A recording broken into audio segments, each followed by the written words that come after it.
I think it's very interesting Purim that we have coming up, with the war going on, breaking out exactly Erev Purim. And I'd like to try to make a connection somehow between these two things. And it shouldn't affect our celebration of Purim at all. It's a very joyous festival for all of us. But at the same time, to be aware that Purim has so many different dimensions to it. And the fact that Purim is coming out during this time of war, it's not an accident. Everything in Hashem's world is designed.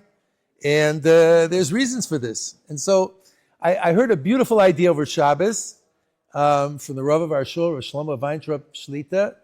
And he said, for the name of the Vilna Gaon, a very interesting idea, beautiful idea, in the name of the Gra, that what the Jewish people were guilty of that led to the events of Purim, which led to the decree of Haman against the Jewish people, was the Aveira of Chilul Hashem, a desecration of God's name. That's what went wrong there. They desecrated God's name. Now how? I mean, we know that they went to the Suda, they went to the meal that was sponsored by Achashverosh, the Persian king, which is very interesting that this is happening with this whole war. It's during Purim, which was a whole miracle in Persia. It was a miracle in the Persian Empire. But so why was it Chilul Hashem that they went to this meal? They went to the Suda of Achashverosh.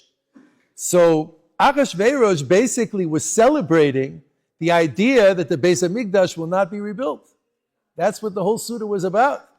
He was celebrating that the Jews are done. There's not going to be a Beis HaMikdash. There's not going to be a temple. And he brought out the kalim. He brought out the vessels of the Beis HaMikdash. And the Jews sat there and ate. The food was kosher. Everything was glatt. And the Jews ate at this Suda. So what was going on here? Why is that a Chilul Hashem? Because basically they are saying that the world is cause and effect. You know, this is a very big debate. Is the world cause and effect? Or is there hashgacha? Is God above the whole system? And we fall prey to that. We look at the world, and a lot of times we analyze the world as cause and effect. Trump does this, Bibi says that, this one goes this way, that one goes that way, then the Iranians react this way, and we're always busy looking at the news and hearing all about the cause and effect. And the fact is, we lose track that HaKadosh Baruch Hu is over everything, and He's supervising everything, and He loves the Jewish people, and He's taking care of the Jewish people, and we lose track of that. We become cause and effect type of people. And that was what went wrong at the time of the Purim miracle. They had this Persian king, powerful king, and they were afraid of him, of Achashverosh. And they had lost hope. We're in exile. We're never going to get redeemed. The Beis HaMikdash is not going to be rebuilt. And so they were, being politically correct, as let's call it. They were being politically correct. They go to the Suda, and they have enjoyment from the Suda. And again, if you look at it from a cause and effect perspective, then they were, doing the right thing. But we don't look at the world that way. We Jews, our history is filled with miracles. Everything in our history is miracles. The fact that we're here in Eretz Yisrael is the biggest miracle in the world, right? We were wandering the world for 2,000 years, and now we're back. We're back in Yerushalayim. We're learning Torah. Our whole existence, everything about us is miraculous. And for us to fall into that cause and effect type of analysis of things, the Gra says that is Chilul Hashem. The Gra says something even more profound. He says that Chilul Hashem, when a Jew starts looking at the world as cause and effect, and he starts looking at the world from political angles and power plays and which country is stronger, which army is stronger, when he starts looking at things like that, the Gra says that's worse than Avodah Zarah. It's worse than actually worshiping idols. Because you're losing your whole perspective as how a Jew is supposed to look at the world. The Jew is supposed to look at the world as a God-centered world, and we know that Hashem loves us, and we know Hashem is going to redeem us, and we're not worried about anything. We know that, there's missiles and there's things falling and everything else, but we know that HaKadosh Baruch Hu is over everything. He's on top of everything, and He's taking care of us so often. that why is he going to leave us now? And that was the biggest problem that they had at the time of the Purim miracle. They felt that Hashem left them. They felt that they were abandoned. Hashem's not going to bring us back to the land of Israel. Hashem's not going to rebuild the temple. And therefore, they were playing politically correct with Achashverosh. So what happened? They did tshuva. They did a massive tshuva. A massive tshuva. The Jews did a massive tshuva. They accepted the Torah out of love. Now, it's sad that sometimes difficult times is what makes Jews do tshuva, right? But that's what happened. The Gemara says that the Gezerah, that when Achashverosh gave his ring over to Haman and gave him authority to destroy the Jewish people, achieved more than 48 prophets chastising the Jewish people and telling them to do tshuva. So a lot of times these negative things can have a very profound impact on us and get us to do tshuva. And that's hopefully what we're going to get out of all this. We're going into this. This is really an opportunity to strengthen ourselves in emunah, to strengthen ourselves in a faith to HaKadosh Baruch Hu. And the famous Ramban in Parshas Bo, the Ramban says, the whole reason we're in this world, all of us, the reason we exist is to say that we believe in HaKadosh Baruch Hu and to be ma'aminim b'Hashem. Yeah? To be ma'aminim b'HaKadosh Baruch Hu. And the whole reason we have Torah and mitzvahs is to get to that stage that we're ma'aminim. So these times are, when we have these type of situations, these are times that we have to strengthen ourselves in emunah.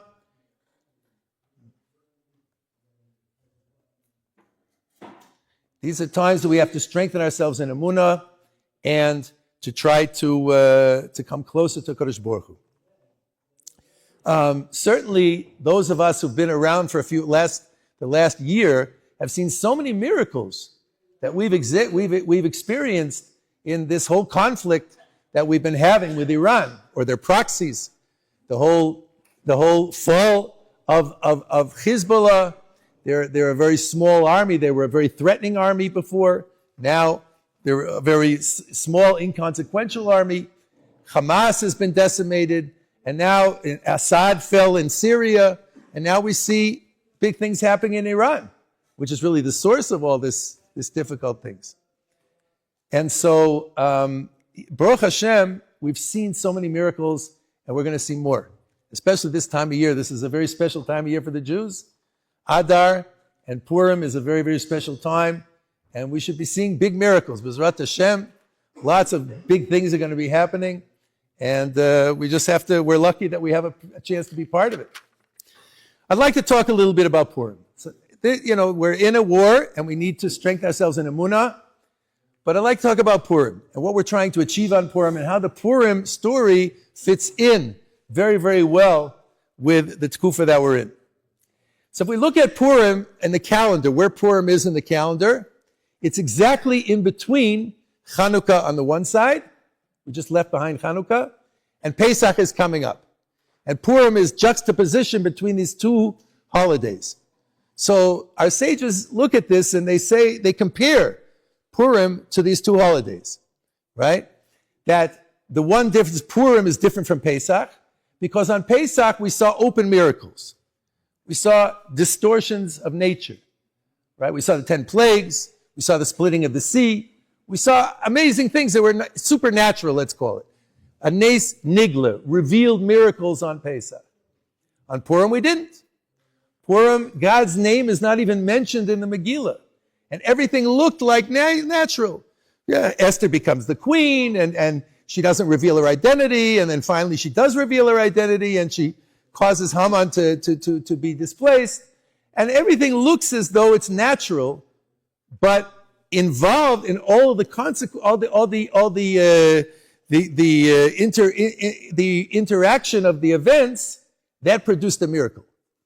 In other words, there's nothing overt there. There's no overt miracle, but in all the events together, if you add them all up, it was miraculous. What's called a nes nistar, and that's what we had on Purim. Purim was a nes nistar as opposed to Pesach, which was a nes nigla. Okay? Now, if you compare to Chanukah, there's also a comparison here. On Chanukah, the danger was to our spiritual beings, to our neshamas. That was the danger. The Greeks weren't interested in killing us. They just wanted us to be like them. Whereas on Purim, there was the whole goal of Haman was annihilation. He wanted to destroy the Jewish people. He wanted to kill every last Jew. So Purim has two aspects to it, different from Pesach and different from Chanukah. By Pesach, the dimension that's different, it's a concealed miracle. And when we get to compare it to Chanukah, it was a danger to the body, a danger to our existence. So I have 4 questions. I know on Pesach we ask 4 questions. I have 4 questions about Purim. Okay? Why is it significant that we have a concealed miracle? That's one question. What's the significance and how does that translate into how we celebrate the holiday? 2 is what's the significance that we had danger to our bodies? That also affects halacha and it affects how we celebrate the day. 3, I'd like to address the drinking. I mean, it's bizarre. We always think of Goyim as getting drunk. We don't think of Jews getting drunk. How does that fit in? What's the drinking fit in? How does that fit in with the whole spirit of the day?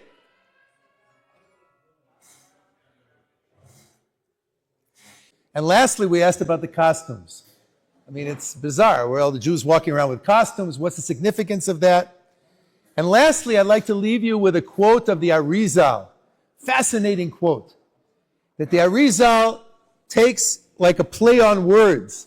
That Yom Kippurim, Yom Kippur is Yom Kippurim. That Yom Kippur is like Purim.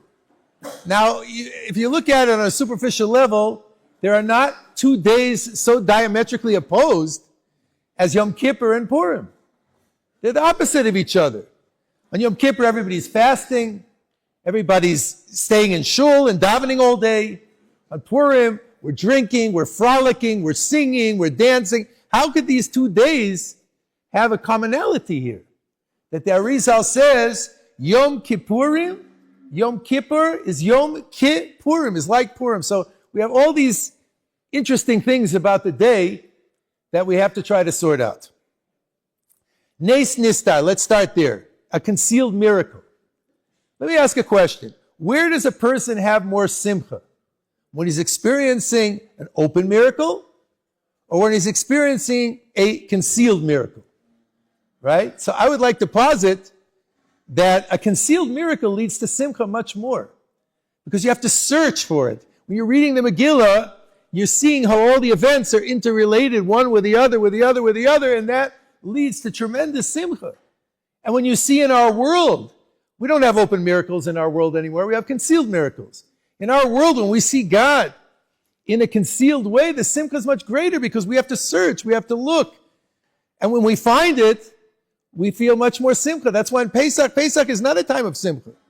Pesach is a time of freedom, which needs a lot of explanation what freedom is, but Pesach's a time of freedom. Whereas Purim, because it's a concealed miracle, because you have to search and you have to probe deeper, there's more simcha on Purim. It's a zman of simcha, tremendous simcha on Purim. Because it is a concealed miracle. Because it is concealed, that leads to much greater simcha.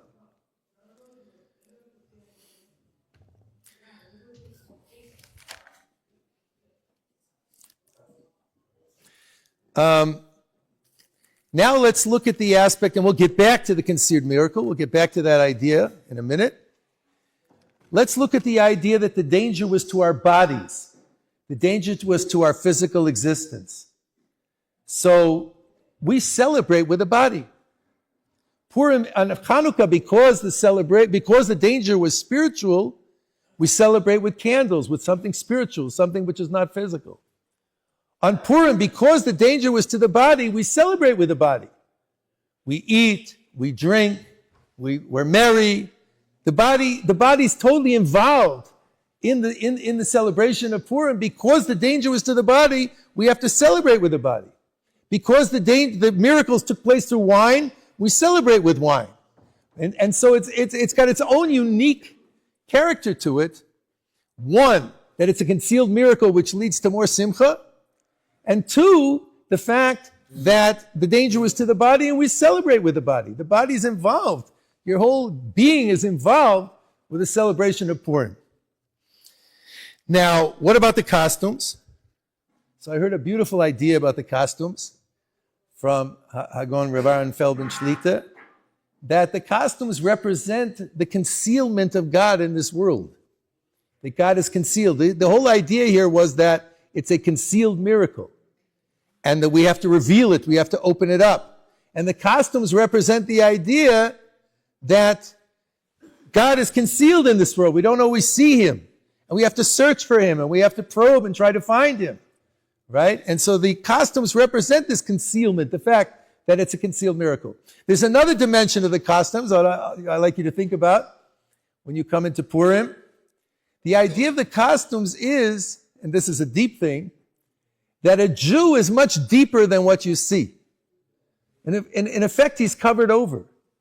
A Jew is, you look at a Jew and you'll say, oh, he's this kind of Jew. He's an Ashkenazi Jew, he's a Sephardi Jew, he's got a nice suit, he's got nice glasses or whatever. You'll just see the external trappings. A Jew is much, much deeper than what you see. A Jew is amazing. The word Adam, the letters Aleph, Dalet, Mem, is the letters Ma'oid, is great. A human being is amazing. There's so many levels. There's so many levels to a Jew. And the fact that he wears a costume on Purim is saying, what you see is not what you get. There's much more there. There's much deeper things going on with that person, and he has much more behind him. And the costume is, and on Purim we reach a deeper level. And because we reach a deeper level, we appreciate that what you see is not what you get. The external is only an external dimension of that person. So we've gone through a couple of things. Concealed miracles, and we've gone through the idea of danger to the body. Yeah? And we talked a little bit about the costumes. Yeah? So now, what about the drinking? What about the drinking? How should a Jew be drinking on Purim? What does it mean to get, be drinking, to get drunk? How's that supposed to work? And how does that fit into the day? And how is it like Yom Kippur? How is Purim like Yom Kippur? There's a lot of things here that still need to be clarified here. The drinking is, Chazal tell us, nichnas yayin yotze sod. When wine comes into a person, the deeper parts of him, the secret comes out. And so, really, we're trying to reach a deeper connection to God, a deeper connection to the Torah, and a deeper connection to each other. And the yayin is supposed to help in that respect.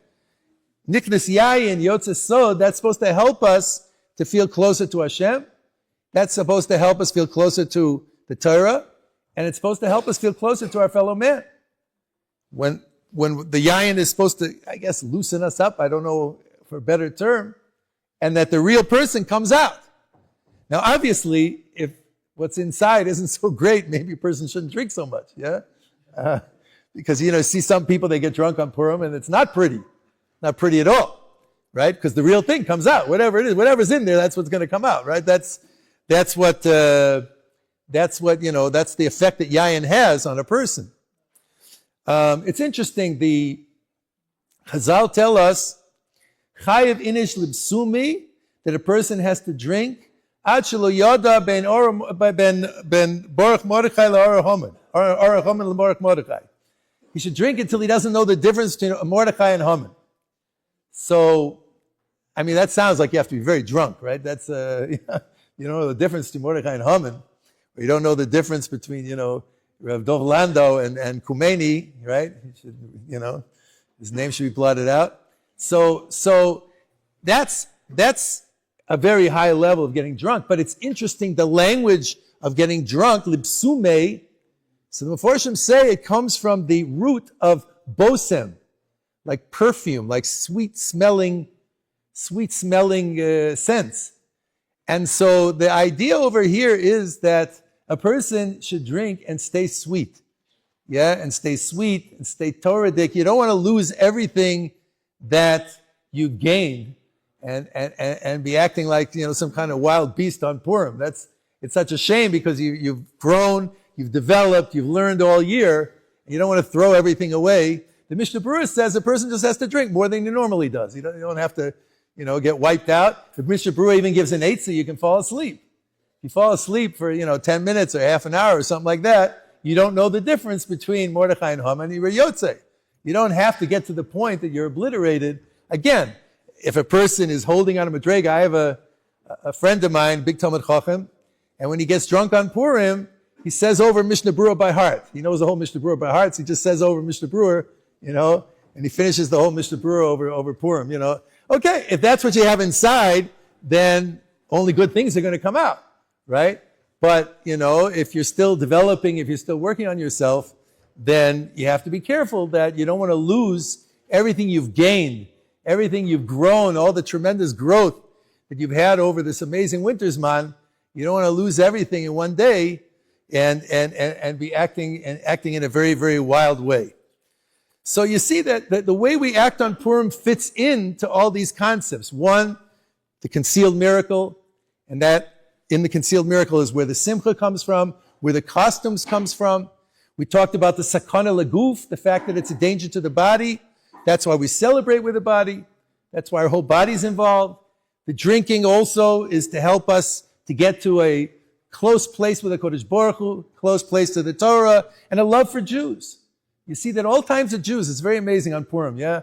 You'll see Jews that would never really be hanging out with each other, but on Purim, everybody's best friends. It's an unbelievable thing, all different color yarmulkes, some people even without yarmulkes, everybody's, Purim has that unifying effect. And the yayin definitely contributes towards that unifying effect. Again, if there's good things in your heart, if you're really trying to connect to your fellow Jew, or trying to connect to the Torah, or trying to connect to Hashem, then it brings out very positive things. So why is it that Purim is like Yom Kippur? The Arizal says, Yom Kippurim, Yom Kippurim. So they're opposites. They're opposite. How could they be? How could these 2 days have any commonality to them? I mean, you take a movie of people celebrating Yom Kippur, right? People celebrating Purim. They look completely opposite from each other, right? One is crying and beating your chest and fasting, and the other one is frolicking and dancing and singing. How could it be that these 2 days have something in common? So the idea over here is a deep thing, is that Yom Kippur and Purim are unique in a certain component. All year long, the way we serve HaKadosh Baruch Hu, the way we want to serve HaKadosh Baruch Hu, is with our minds, with our seichel. That's what we do. We serve HaKadosh Baruch Hu with our seichel. Kol avodas hamusar is that our seichel should be over our emotions. Our seichel should be guiding us, leading us, directing us. That's how we serve HaKadosh Baruch Hu. And all the other chagim, that's how we celebrate. We celebrate Pesach through our seichel. We celebrate Shavuos, Sukkot. All these holidays, the seichel leads, and our emotions follow. But we work with our reason. We work with our minds. And that's how we serve our HaKadosh Baruch Hu all year round. So Yom Kippur and Purim are days that we're not working with the seichel as much. We're working much more with the leiv, with the heart. Because you could ask a question with Yom Kippur. Why do we keep repeating everything over and over again? Yeah, we say Yud Gimel Midos 11 times. We say Vidoy 11 times. Why do we have to keep... Didn't we get it right the first time? Why do we have to keep saying again, Hashem, Hashem, Kel, Rachum, V'chanun? Why do we have to say Hashem, Baganu? Why do we have to keep repeating all the time, over and over and over again? So Rav Dessler in Michtav Eliyahu, he says, it's a very deep idea here. You're trying to get to your heart. You're trying to get to your leiv. Your mind, the first time you do tshuva, the first time you say Avidoy, or you say the Yud Gimel Midos, you chap it, you understand. You've done something wrong, God is merciful, and He'll forgive you. So why do you need all the repetition? Because you have to get it from here all the way down into the heart, right? Because there's a level of knowledge, this is a very deep thing, there's a level of knowledge beyond seichel. This is a very deep idea, but there are things in life that are even beyond seichel. Like take for example, this color brown, right? The Aron HaKodesh is brown. Now you try to explain that rationally. Try to explain rationally that the color is brown. You know it. You know it's brown. But you can't explain it. You can't rationally explain it and explain what's going on there. But you know it even more clear than things that you can explain rationally. Right?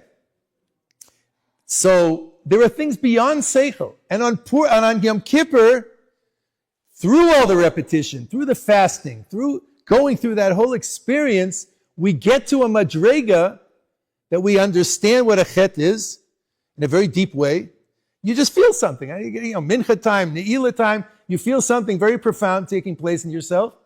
Things you can't even explain, you can't explain rationally, because all that repetition is to get to a very deep place inside of a Jew that's beyond seichel. And that's the deepest level. Moshe Hagiz says that's when we say Kriya Shema. Why do we cover our eyes when we say Kriya Shema?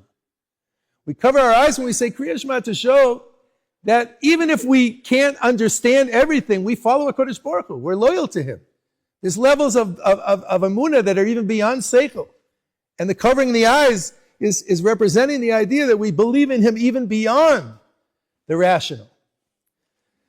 So, the Pshat in the Arizal is that on Purim, through the yayin, through the frolicking, through the dancing, through the tremendous simcha that we have on Purim, we get to that same place. It's also something beyond seichel. We have no seichel. You're drinking wine, your seichel's gone. Dan Segel Shliti says, on Purim you throw your whole being, you throw your seichel to HaKadosh Baruch Hu. You say, HaKadosh Baruch Hu, make sure my seichel on Purim is Toradic. You throw your whole seichel to Him. Your seichel is gone. And so what we're trying to reach is a deeper level. And those on Purim who've experienced a really beautiful Purim have felt things on Purim that you just don't feel any other day of the year. A love for Torah, a love for HaKadosh Baruch Hu, a love for your fellow Jew. You're able to feel things in a very deep sense that you can't experience any other day of the year. Just like on Yom Kippur. So that's why the Arizal said, Yom Kippurim, Yom Kippur is like Purim. They have that dimension in them. They have a dimension in them beyond seichel, beyond reason, beyond cheshbonis. There's just something deep inside of you which connects in a very deep way, both on Yom Kippur and on Purim. So, in the shadow of this war we have going on, we're going to be besimcha. We're going to try to connect in a deep way. And there's no stira here. Times of war are times to connect in a very profound way to God, to connect in a very deep way, like the Ramban says, we're in this world to believe in Him. We're in this world to say that we believe in HaKadosh Baruch Hu. That's why we're here. And so it's a time to connect, and Purim is definitely a time to connect in a very deep way, if we know that's what we're aiming for. And everything we do on Purim is to help us get there, right? The Suda, the wine, the costumes, everything that we're aiming for is to help us get to that point of connecting in a very deep way. And we should be zoiche, first of all, to see big miracles, which we will. Mitzvah Hashem, we're going to see huge miracles here in Eretz Yisrael. We've seen so many miracles. I've been here now 40 plus years. I can't even count the miracles I've seen in this country. And we're going to see more miracles, B'ezrat Hashem, b'yamim akrovim.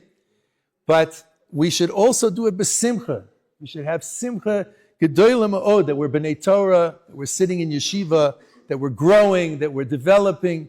We should feel tremendous simcha on Purim and not worry and not get stuck in that cause and effect mentality. You know, looking at the news every 2 seconds and, oh, what's he saying, or what's he doing, or what's that one doing, or this one doing, and just rely on HaKadosh Baruch Hu, because He's really running the whole show. He decided exactly what had to be and how there had to be a war right now and how it's going to turn out. And instead of looking at the news and all this other, I don't want to say nonsense, let's call it what it is. Instead of looking at all this stuff, I think we could spend time saying an extra kapitel of Tehillim, davening to Kodesh Baruch Hu, and learning. Torah holds up the world. You guys are holding up the world. If you want to see miracles in this war, the people sitting and learning are producing those miracles, and we should be zoiche to have a freilich Purim, a happy Purim, a wonderful Purim, Purim of growth, a Purim that everything that we put into this winter's man, all that work in learning, all that work in spiritual growth, we should be able to make a ktsira. We should be able to reap the harvest of all that work on this holy day of Purim, and we should be zoiche to have a day of tremendous growth.